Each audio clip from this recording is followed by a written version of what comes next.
नमस्कार, मैं हूं आपके साथ अभिषेक। आप देख रहे हैं छत्तीसगढ़ बात हमारे साथ। छत्तीसगढ़ में आदिवासियों के उत्थान को लेकर सियासत गरमाई हुई है। कांग्रेस ने बीजेपी सरकार पर आदिवासियों के शोषण का आरोप लगा दिया। आदिवासी कांग्रेस के राष्ट्रीय अध्यक्ष विक्रांत भूरिया जो अपने दौरे के दौरान उन्होंने कहा कि कॉरपोरेट हितों के लिए आदिवासियों की अनदेखी हो रही है और जंगल काटकर उनकी जमीनें छीनी जा रही है। भूरिया ने आदिवासी नेताओं की गिरफ्तारी पर भी सवाल उठा दिया। तो बस्तर सांसद महेश कश्यप ने इस पर तीखी प्रतिक्रिया देते हुए कांग्रेस के 60 साल के कार्यकाल को कटघरे में खड़ा कर दिया। कश्यप कह रहे हैं कि बस्तर के आदिवासी कभी काला पानी की सजा झेलते थे। न रोड थी, न बिजली, न शिक्षा और न स्वास्थ्य केंद्र। रमन सरकार ने आदिवासियों के लिए काम किया।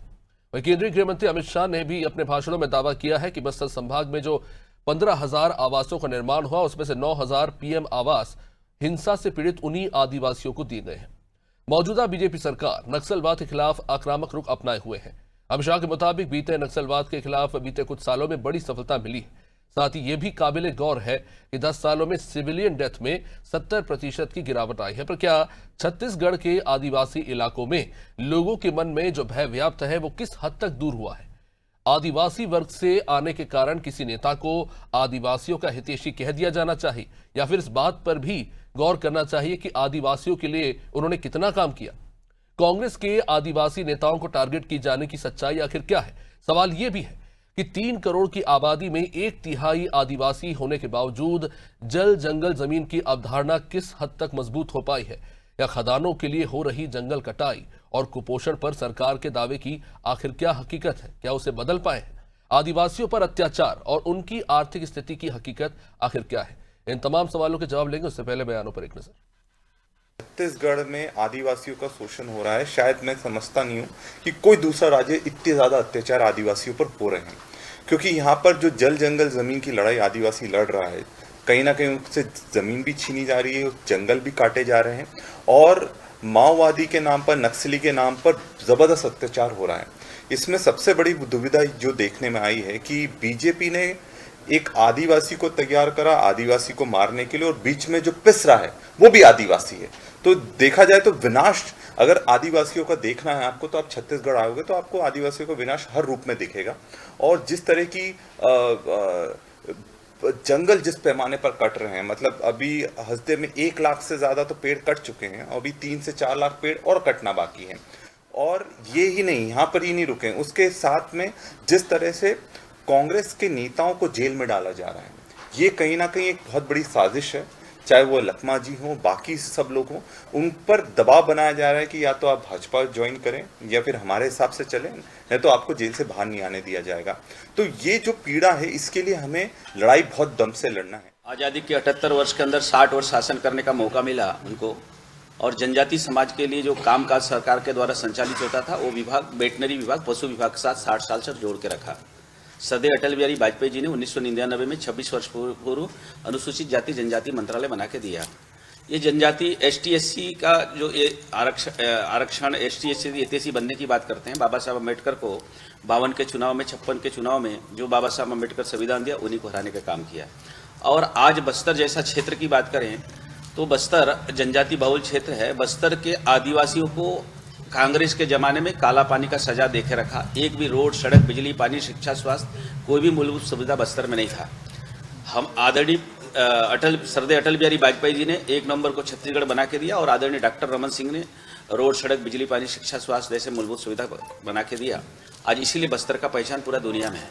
लेकिन वहाँ माओवाद, नक्सलवाद जैसा कलंक थोप के रखने वाले भी कांग्रेस के लोग हैं, जिसके चलते आज भी हमारे आदिवासी जनजाति समाज के लोगों को रोड, सड़क, बिजली, पानी, शिक्षा, स्वास्थ्य जैसे मूलभूत सुविधाओं से वंचित होना पड़ रहा है।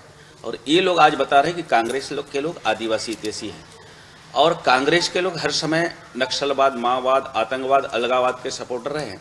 आदिवासी हित में कभी काम नहीं किया। हमारे सरकार, डबल इंजन का सरकार, माओवाद को खात्मा करके बस्तर में शांति स्थापित करना और उनको जल जंगल जमीन के साथ जो उनका जो मौलिक अधिकार, उसको जीने के लिए हमारी सरकार संकल्पित है। तो छत्तीसगढ़ एक आदिवासी बहुल राज्य है और आदिवासी हमेशा से ही छत्तीसगढ़ की राजनीति के केंद्र में रहे हैं, लेकिन उनका उत्थान, उनका जो क्षेत्रीय डेवलपमेंट है वो कितना हुआ है, तमाम सवाल लगातार उठते रहे हैं। एक बार फिर से ये सवाल उठ रहा है, इस पर जवाब लेंगे। डॉक्टर गंधर्व पांडे बीजेपी से हमारे साथ वही शिल्पा देवांगन कांग्रेस से और वरिष्ठ पत्रकार नागेंद्र वर्मा हमारे साथ जुड़ चुके हैं। आप सभी मेहमानों का बहुत बहुत स्वागत इस चर्चा में जुड़ने के लिए। गंदर जी, सबसे पहले आप ही के पास आना चाहूंगा। देखिए, आदिवासी हमेशा से नेताओं की राजनीति के केंद्र बिंदु में रहे हैं और जाहिर तौर पर चाहे आपकी सरकार रही हो या फिर कांग्रेस की, आदिवासी वर्ग एक ऐसा वर्ग रहा है कि अगर आपने उनके हित नहीं साधे तो अगला चुनाव आप जीतेंगे नहीं। लेकिन दावे तमाम किए जाते हैं, चाहे कांग्रेस की सरकार में किए गए हो या आपके, लेकिन इनकी हकीकत क्या है? ठीक है, नक्सलवाद में बीते कुछ सालों में अच्छी सफलता छत्तीसगढ़ में आपकी मौजूदा सरकार में मिली है, लेकिन और भी कई सारे ऐसे पहलू हैं, क्या उन पर भी जो है आदिवासियों की स्थिति में सुधार हुआ है? चाहे बात अगर शिक्षा की हो या फिर कुपोषण की हो, यहाँ पर सामाजिक सुरक्षा की हो, क्या उसमें भी सुधार देखने को मिला है? सर्वप्रथम आपको नमस्कार, आपके सभी दर्शकों को नमस्कार, साथ ही पैनलिस्टों को नमस्कार। मैं आपने इस विषय को लाया है, आपके चैनल को बहुत बहुत बधाई देता हूं। गंभीर विषय है और जैसा कि आदिवासी के हितों की बात हो रही है, अभी महेश कश्यप जी सांसद जी ने बताया कि किस प्रकार से आदिवासियों के लिए अलग मंत्रालय, उनके लिए कल्याण के लिए बोर्ड, ये सब गठन अटल बिहारी वाजपेयी जी के शासनकाल में हुआ। उसके तत्पश्चात आते हैं 2014 में, तो उस मंत्रालय का बजट होता था 24,000 करोड़, जो कि बाद में मोदी जी ने बढ़ाया, उसे 78,000 करोड़ किया और वर्तमान में वो 1,25,000 करोड़ तक पहुंच चुका है। इसके अलावा शिक्षा की अगर बात करें तो एकलव्य मॉडल स्कूल जो बन रहे हैं, जो नए एजुकेशन पॉलिसी के तहत डिजिटल एजुकेशन से लेकर के उसमें साइंटिफिक एजुकेशन तक को तवज्जो दी जा रही है, वैसी एजुकेशन आदिवासी समुदाय के लिए सुनिश्चित की जा रही है। वनांचल क्षेत्रों की जहां बात होती है तो एमएसपी के तर्ज पर एमएफपी किया गया है। उसमें एक फिक्स दर पर जो फॉरेस्ट उत्पाद हैं उनकी खरीदी की जा रही है, उनके रोजगार का वो चीज को भी पूर्ण किया जा रहा है। इसके अलावा विभिन्न प्रकार से 9,000 करोड़ की आप बात कर रहे हैं, पूरे प्रदेश भर में 26,000 करोड़ सिर्फ आदिवासियों के जो उद्योग हैं, जहां पर जैसे कलाकृति का निर्माण हो गया या साहित्य में, इस प्रकार की चीजों को प्रोत्साहित करने के लिए 26,000 करोड़ से अधिक का बजट है, उसमें भी आवंटित हो चुका है, उसमें भी कार्य चल रहा है।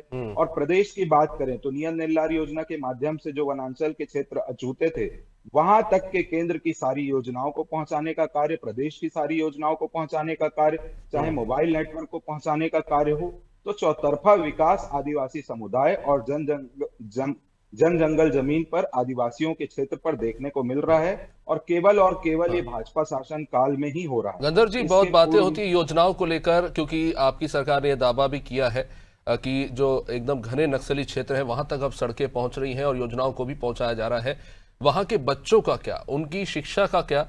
और कुपोषण को लेकर बहुत ही गंभीर रिपोर्ट आई है, खासतौर से छत्तीसगढ़ के जो गहन नक्सली क्षेत्र है वहां पर। अब नक्सल मुक्त वो क्षेत्र जरूर हो गए हैं, लेकिन उनके उत्थान को लेकर क्या काम हो रहा है? बच्चों की शिक्षा को लेकर क्या हो रहा है? देखिए, जिस प्रकार से आपने कुछ कहा कि वहां सड़कें पहुंच रही हैं और सरकार भी ऐसा दावा कर रही है, हम निश्चित तौर पे जिस प्रकार से प्रधानमंत्री ग्राम सड़क योजना का निर्माण है उसको वनांचल क्षेत्रों में पहुंचाया जा रहा है। कहीं सड़क पहुंचती है तो वहां पर निश्चित तौर पे स्कूलों का भी निर्माण हो रहा है। एकलव्य मॉडल स्कूल जो मैंने आपको बताएं, अब वहां पर स्कूल हैं, सड़क हैं, फिर वहां पर स्कूलों में जो नया पैटर्न है उसके तहत पढ़ाई हो रही है। और जो कुपोषण की बात है तो उसके लिए भी मैंने कहा कि सरकार प्रतिबद्ध है कि केंद्र की सारी योजनाएं और राज्य सरकार की सारी योजनाओं को अंतिम व्यक्ति तक पहुंचाने के लिए, तो वहां पर जैसे ही ये सारी सुविधाएं उपलब्ध हो रही हैं तो राशन कार्ड बन रहे हैं लोगों के, उसके माध्यम से उनके हक का जो उनको राशन मिलना चाहिए, जो स्कूलों में भी चाहे आंगनबाड़ी केंद्रों में जो मिड डे मील मिलना चाहिए, उन सबकी उपलब्धता सुनिश्चित की जा रही है। शिल्पा जी, मेरा एक सवाल है, क्योंकि विक्रांत भूरिया जी ने बड़ी आसानी से कह दिया, यह ठीक है, मानते हैं कि सबसे बड़ी आदिवासी आबादी वाला क्षेत्र छत्तीसगढ़ है, लेकिन अगर अत्याचार की हो रही है तो विक्रांत भूरिया जी मणिपुर को कैसे भूल गए? आपने ये कैसे कह दिया कि सबसे ज्यादा अत्याचार और शोषण जो है वो छत्तीसगढ़ में हो रहा है? या मौजूदा बीजेपी सरकार को टारगेट करने के लिए आप मणिपुर को भूल गए? सबसे बड़ा ट्राइबल एरिया है मणिपुर। निश्चित रूप से आज भारतीय जनता पार्टी का असली चरित्र और असली चेहरा सामने आ रहा है, चाहे वो मणिपुर हो, चाहे छत्तीसगढ़ जैसे राज्य जहां पर आदिवासी समाज एक आत्मा है, जिसका जो उत्थान है, आदिवासी समाज का उत्थान करेंगे तो पूरे समूचे राज्य का विकास होगा। परंतु भारतीय जनता पार्टी जैसी डबल और ट्रिपल इंजन की सरकार का जो दावा करते हैं, आज इन्हीं आदिवासी समुदाय का शोषण करने के लिए ये शोषित कर रहे हैं। आदिवासी की आवाज को दबाना, जमीनों को छीनना और उनके ही नेताओं को राजनीतिक दृष्टिकोण से राजनीतिक द्वेषपूर्ण भावना को लेकर के जेल भेजना। क्या ये लोकतंत्र का अपमान नहीं है? क्या ये आदिवासी समुदाय का अपमान नहीं है? क्या उनकी भावनाओं को ठेस पहुंचाना नहीं है? शिल्पा जी, क्योंकि आप आदिवासी वर्ग से आते हैं इसका तो ये नहीं आप कानून के ऊपर है। बहुत गंभीर आरोप लगे हैं उन पर, जिसकी अभी भी खैर जांच चल रही है। निश्चित रूप से जांच चल रही, हमें न्यायिक पालिका पर भरोसा है और आगे जो भी होगा दूध का दूध पानी का पानी हो जाएगा। परंतु समुदाय की भावनाओं पर तो ठेस पहुंची है कि राजनीतिक द्वेषपूर्ण भावना से कई बार ये ऐसा कर चुके हैं और उनके जो तो क्या इसलिए विक्रांत भूरिया जी कह रहे थे कि वो लखमा जी पे दबाव बना रहे ताकि वो बीजेपी ज्वाइन कर ले? भारतीय जनता पार्टी का तो यही चरित्र रहा है, या तो ऐसे आरोप लगाते हैं, बीजेपी ज्वाइन करने के बाद वॉशिंग मशीन से धुल जाते हैं, या नहीं तो वो प्रताड़ित करने का सिलसिला जारी रखते हैं। पर शिल्पा जी, बात थोड़ी हजम नहीं होती है कि जिस मुद्दे के दम पर सबसे ज्यादा नुकसान कांग्रेस को हुआ, क्या उस मुद्दे को बीजेपी छोड़ देगी कवासी लखमा जी को अपनी पार्टी में लेकर? देखिए, चिंतामणि महाराज के साथ में क्या हुआ, उनके ऊपर भी आरोप लगे थे, करोड़ों रुपए के आरोप लगे थे, परंतु उसके बाद उनका कैसे वॉशिंग मशीन में धुलाई हो गई। तो भारतीय जनता पार्टी का तो यही चरित्र रहा है और आज जनता के समक्ष आ गया है। इनको आदिवासी समुदाय से मतलब नहीं, जल जंगल जमीन के अधिकारों का जो हनन कर रहे हैं, पूंजीपति उद्योगपति मित्रों को जो फायदा पहुंचाने का कार्य कर रहे हैं, निजीकरण करने का, औद्योगिकीकरण करने का जो कार्य कर रहे हैं और आदिवासी भाई बहनों के रोजगार को खत्म कर रहे हैं, शिक्षा और स्वास्थ्य को खत्म कर रहे हैं, सुविधाओं को खत्म कर रहे हैं, स्कूलों को बंद कर रहे हैं। बस्तर के अंदर 1653 स्कूल बंद हुए, पूरे प्रदेश में 10,000 स्कूल बंद हो रहे हैं। स्वास्थ्य में हाट बाजार क्लिनिक जो एक सफल योजना थी, उसे बंद करने का कार्य इन्होंने किया। अब वो रैशनलाइजेशन कितना सफल होता है वो तो खैर आगे समझ में आएगा, लेकिन शिल्पा जी एक बात है, बस्तर सुकमा जैसे जो गहन नक्सली इलाके थे वहां पर शिक्षा दूत लाकर वहां छोटे छोटे बच्चों को पढ़ाया जा रहा है। ये सराहनीय कदम भी तो मौजूदा सरकार ने ही उठाया था, शिक्षा दूत वहां पर भेजे गए बच्चों को पढ़ाने के लिए। कवासी लखमा जी आदिवासी क्षेत्र से आते हैं, क्या शिक्षा को लेकर इस तरह के कदम उठाए गए? देखिए, शिक्षा को लेकर भूपेश सरकार में आत्मानंद स्कूलों को खोला गया और आत्मानंद मैं गहन नक्सली क्षेत्र की बात कर रहा हूँ। आपने आत्मानंद स्कूल खोले, बहुत अच्छी बात है, लेकिन मैं गहन नक्सली क्षेत्रों की बात कर रहा हूँ। नक्सली क्षेत्रों में इन्होंने जो 300 स्कूल बंद किए थे उसे खोलने का काम सुदूर अंचल क्षेत्रों में ही हुआ है। शिल्पा जी, मैं उन स्कूलों की बात कर रहा हूँ जिन्हें सलवा जुडूम के तहत तोड़ दिया गया था। वहां पर कुछ था ही नहीं, जमीन थी बस एक खाली, खंडहर बन चुके थे वो स्कूल, जहां पर अब छोटे छोटे कमरों में वहां के बच्चों को पढ़ाया जा रहा है। आपको ये तो मानना होगा कि वहां पे उन बच्चों के लिए एक उम्मीद है। स्कूलों को खोलने का कार्य सरकार ने किया था, ये उत्कृष्ट सोच की निशानी है, परंतु ये तो बंद करने का कार्य करते हैं और शराब दुकान खोलने का कार्य करते हैं। ये किस सोच की निशानी है? सोच में अंतर देखिए, दृष्टिकोण में अंतर देखिए। जहां एक सरकार, कांग्रेस सरकार शिक्षा का मंदिर खोलती है, ये नशे की दुकान खोलते हैं। नहीं, आप मुद्दे से इतर जा रहे हैं। मैं आपको बताऊं, कवासी लखमा जी खुद कलेक्टर के पास भी गए थे कि उनके इलाके के जो गहन नक्सली क्षेत्र है जो छूट गए, वहां पे भी स्कूल खोला जाए। उनका ये स्टेटमेंट भी बताता है कि कहीं ना कहीं एक अच्छा कदम था। आप इससे तो इनकार नहीं करेंगे? देखिए, मुझसे सवाल है जी, आपसे। कवासी लखमा आप ही के पार्टी के नेता है, उन्होंने वहां के स्थानीय कलेक्टर से मांग की थी, कुछ ऐसे क्षेत्र छूट गए हैं, वहां पर भी शिक्षा दूतों को लाया जाए ताकि वहां के बच्चों की पढ़ाई हो सके। निश्चित रूप से, तो वही मैं बोल रही हूँ, कांग्रेस की सोच ही ऐसे ही रही है कि बेसिक सुविधाएं, मूलभूत सुविधाएं जनता को मिले, हमारे बच्चों का भविष्य मिले, युवाओं को रोजगार मिले। ये उत्कृष्ट सोच निशानी है। कवासी लखमा जी एक प्रमुख आदिवासी नेता हैं और वो भावनाओं को समझते हैं। हमारे बच्चों के उत्थान के लिए, उनके भविष्य के लिए वो सोच रखते हैं और वो सोच दिखती भी है समय समय पर। जैसे आपने कहा कि स्कूलों के लिए वो संघर्ष करते आए हैं, स्कूलों को खोलने का कार्य, आत्मानंद अंग्रेजी माध्यम स्कूल लाने का कार्य, ये सब पूरी सरकार में जब, लेकिन नक्सली क्षेत्रों पे उस तरह से काम नहीं हुआ। खैर, वापस लौटूंगा आपके पास। नागेंद्र जी, देखिए, जब भी बात होती है आदिवासी क्षेत्रों की, हम हमेशा नक्सलवाद की बात करते हैं। ये एक बहुत लंबी लड़ाई है और ये कब तक चलेगी हमें पता नहीं। 2026 तक कह तो रहे हैं, पर अभी हाल फिलहाल में कुछ जो ऐसी घटनाएं हुई हैं, कहीं ना कहीं उस पर भी सवाल उठता है। पर खैर, उसके अलावा अगर हम बात करें, एक इंसान की अपनी बुनियादी जरूरत होती है, शिक्षा होती है, स्वास्थ्य, रोजगार, इन पर भी बात होना बहुत जरूरी है। वहां के जो छोटे छोटे बच्चे हैं, अगर उन्हें पोषण नहीं मिलेगा तो जाहिर सी बात है उनके स्वास्थ्य पर असर पड़ेगा, उन्हें शिक्षा नहीं मिलेगी तो जाहिर तौर पर आगे रोजगार पाने में भी अड़चने आएंगी। तो ये तमाम तरह की चुनौतियां हैं। कांग्रेस सरकार में जैसा वो कह रहे हैं आत्मानंद स्कूल खोला गया, उसके बाद क्या नक्सली क्षेत्रों में जैसे ये शिक्षा दूत लाए गए हैं, इसे आप किस तरह से देखते हैं कि क्या ये एक बेहतर स्थिति में वहां के बच्चों को ले जाने की कोशिश हो रही है? कितना सफल मानते हैं खासतौर से बच्चे और वहां के नौजवानों को लेकर, क्योंकि रोजगार भी एक बहुत बड़ी चुनौती है इन क्षेत्रों में। देखिए अभिषेक जी, छत्तीसगढ़ का राज्य का निर्माण ही यहाँ के विकास की अवधारणा को लेके हुआ है। और आज जब हम इस बात पे बहस कर रहे हैं, विचार मंथन कर रहे हैं, तो भी हमको लगता है कि बहुत सारी चीजों में हम डाइवर्ट हो जाते हैं। मूल विषय जो है यहाँ के विकास का, एक एक व्यक्ति के विकास की बात है। और जो मुद्दे हैं वो यही है कि इस क्षेत्र में जो शिक्षा नहीं पहुंच पा रही थी, स्वास्थ्य आखिरी व्यक्ति तक के सुविधाएं जो थी वो नहीं पहुंच पा रही थी, बेसिक बहुत सारी बुनियादी चीजें नहीं पहुंच पा रही थी, उसको दुरुस्त करने की बात है। और राज्य निर्माण से लेके आज तक लगातार छत्तीसगढ़ के वनांचल क्षेत्रों में विकास जो है वो पहुंच रहा है, तेजी से पहुंच रहा है। इसमें चारों मुख्यमंत्रियों ने बहुत महत्वपूर्ण भूमिकाएं निभाई हैं अपने अपने शासन में, इसको इससे इनकार नहीं किया जा सकता। सवाल ये उठता है कि जब हम बात करते हैं इन क्षेत्रों पे, तो सारी जो योजनाएं हैं इसमें मॉनिटरिंग की सबसे बड़ी ज्यादा जरूरत है।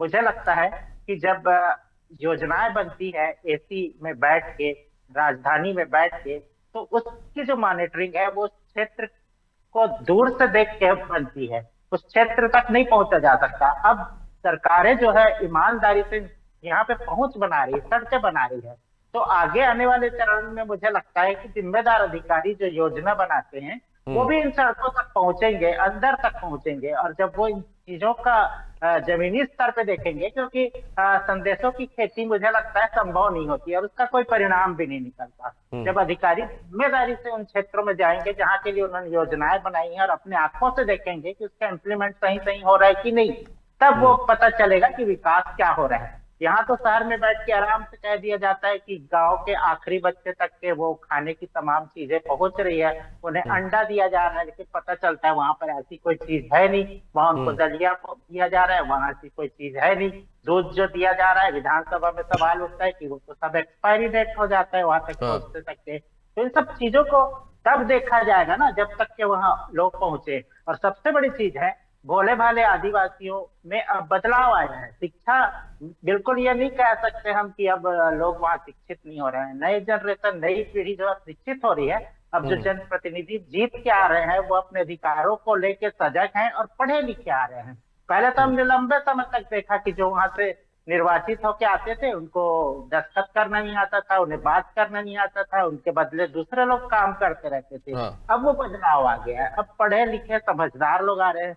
और जब तक के आदिवासी भोले भाले थे, आपको मैं बता देना चाहता हूँ कि खास तौर पे बस्तर से जो दूसरे स्टेट के लोग हैं, बच्चों को गर्मी की छुट्टियों में उठा के ले जाते थे और उनसे श्रमिक की तरह काम करा के फिर उनको वापस लाया जाता था। ये सब चीजों में भी रोक लगी है। स्वाभाविक रूप से छोटे जिले जो बने हैं तो वहाँ के कलेक्टर और वहाँ के एसपी इन सारी चीजों पर नजर रख रहे हैं। और जो बढ़ते हुए बच्चे हैं उनपे वो उनकी एक्टिविटीज को भी देख रहे हैं कि वो किसी गलत दिशा में ना जाने पाए और वो एक सकारात्मक ढंग से समझे, पढ़े, सीखे और आगे भविष्य उनका तब उज्जवल होगा जब वो अच्छे से पढ़ेंगे और बेहतर रोजगार की तरफ वो उन्मुख होंगे। जी खैर, उम्मीद तो यही है, लेकिन बहुत सारी चुनौतियां इसके सामने। गंधर्व जी, जिन शिक्षा दूतों की हम बात कर रहे थे काफ़ी अच्छा काम कर रहे हैं, लेकिन उनकी शिकायतें ये भी है कि उन्हें समय से तनख्वाह नहीं मिल रही। तो जाहिर तौर पर मैं चाहूँगा कि इस बात पर थोड़ा गौर किया जाए, क्योंकि ये बहुत ज़रूरी है कि उन तक जो है समुचित रूप से उन तक वेतन पहुँचे ताकि वो भी अपना काम कर सके। खैर, एक और सवाल जो सबसे महत्वपूर्ण है वो है वहाँ के स्थानीय लोगों की सुरक्षा, और इसको लेकर अभी हाल ही में इसी साल जनवरी में सर्व आदिवासी समाज ने एक बहुत बड़ा आंदोलन किया था बस्तर बंद का, आपको शायद याद होगा। और उनकी यही आरोप थे कि कुछ ऐसे लोग हैं जो वहां पर लोगों पर अत्याचार कर रहे हैं, चाहे मामला शव दफनाने का हो या कोई कार्यक्रम आयोजित करने का हो, उन्हें धमकाया जा रहा है, उनके साथ मारपीट की जा रही है। और कई ऐसी आपराधिक घटनाएं हमने देखी हैं जहां पर कोई अगर आदिवासी है और धर्मांतरण को लेकर उनके ऊपर हमले कर दिए जाते हैं। तो इस पर भी रोक लगाना जरूरी है, क्योंकि इसी को लेकर आपने बघेल सरकार में सवाल उठाए थे कि ग्रामीण अंचलों में और आदिवासी क्षेत्रों में बहुत ज्यादा वहां पर असुरक्षा की स्थिति है।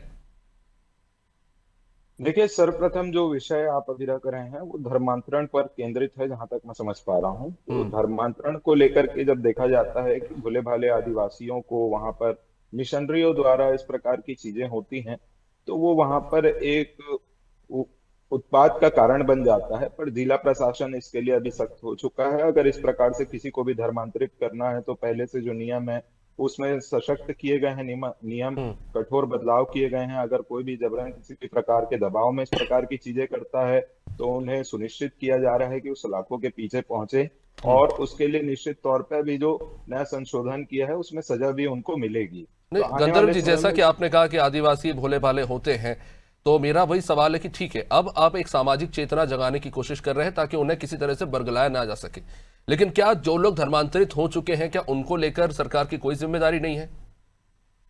निश्चित तौर पे है। हमारे पूर्व नेता स्वर्गीय दिलीप सिंह जुदेव जी ने जिस प्रकार से घर वापसी अभियान चलाया है और उस अभी भी प्रतिबद्ध हैं। जो भी इस प्रकार से दबाव में, अगर किसी के जो पिता हैं माता हैं अगर दबाव में या किसी लोभ लालच के द्वारा उनका धर्म परिवर्तित किया गया है और वो वापस अपने मुख्य धर्म सनातन धर्म में बूढ़ा देव के आचरण में आना चाहते हैं, तो उन्हें पैर धो करके हम वापस उनका घर वापसी अभियान भी चलाते रहेंगे, उसमें कोई संदेह नहीं। नहीं, लेकिन उनकी सामाजिक सुरक्षा का क्या? चलिए ठीक है, जो आना चाहते हैं बिल्कुल आइए, बेशक आइए, लेकिन जो नहीं आना चाह रहे हैं या जो जहां पे जिस स्थिति में उसी में रहना चाहते हैं, क्या उनका छीन लेना चाहिए कि वो अपने जो पुरख हैं उनको दफना नहीं पाए, इतना सा जमीन उन्हें ना मिल पाए, छोटी सी छोटी बातों के लिए उन्हें कोर्ट की दौड़ लगानी पड़े या फिर उनके साथ मारपीट की जाए? क्या ये ठीक लगता है? दुर्ग में अभी हाल ही में कलेक्टर के पास लोग ज्ञापन देने पहुंचे थे कि हम रविवार को अपने घर में भी प्रार्थना नहीं कर पाते क्योंकि वहां पे हमले हो जाते हैं। क्या ये आपको ठीक लगता है? ये राज्य के लिए अच्छी बात है? देखिए, अभिव्यक्ति की जो स्वतंत्रता है उसका रक्षा करना सरकार का, शासन का और सभी का काम है। अगर इस प्रकार की कोई भी चीज शासन के समकक्ष आती है तो उसमें सुरक्षा सुनिश्चित की जाती है।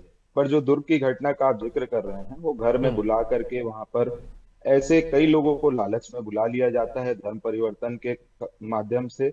उनको प्रार्थना सभा करना है वो एकात्म में कर सकते हैं। वो घर में वहां सभाएं इकट्ठा करके वहां पर चंगाई सभा अगर लगाएंगे और उसमें वो धर्मांतरण का कार्य करने की कोशिश करेंगे तो निश्चित तौर पे जो जागरूक संगठन है जो इस विषय को लेकर के काम कर रहे हैं उनका विरोध और आगे चल करके जो शासन और प्रशासन का उसमें जो रोल है, जो कार्रवाई सुनिश्चित करनी है, वो भी होगी। चलिए, उम्मीद करते हैं। बहुत बहुत शुक्रिया आप सभी मेहमानों का इस चर्चा में जुड़ने के लिए। अब समय इजाजत नहीं देता इस कार्यक्रम को आगे बढ़ाने का।